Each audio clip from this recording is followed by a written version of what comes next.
అందరికీ నమస్కారం. Welcome to కేవిటీ ఫుడ్ మెన్యూ. ఈరోజు వచ్చేసి నేను శ్రీ రాఘవేంద్ర హోటల్ నుంచి ప్లేట్ మీల్స్ ఒకటి పార్సల్ తెచ్చుకున్నాను అనమాట. దాంట్లో ఏమేమి ఇచ్చిందో ఒకసారి చూద్దాం. ఒక పూరి, రోటి పచ్చడి, పూరికి కర్రీ, ఇది ఒక ఫ్రై లాగా ఉంది, ఇది పాపడ్, ఇది పప్పు. అంటే నేను గిన్నెలు వేయలేదు, నార్మల్గా కవర్ చెప్పినాను అంతే.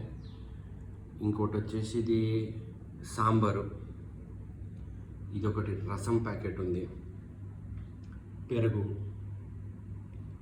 అండ్ నెక్స్ట్ ఇది స్వీట్ కేసర్ హల్వా టైప్ ఉంది. దీంతోపాటు రైస్ ఇచ్చింది ప్యాకెట్లో, ఇంకా నేను ఓపెన్ చేయలేదు.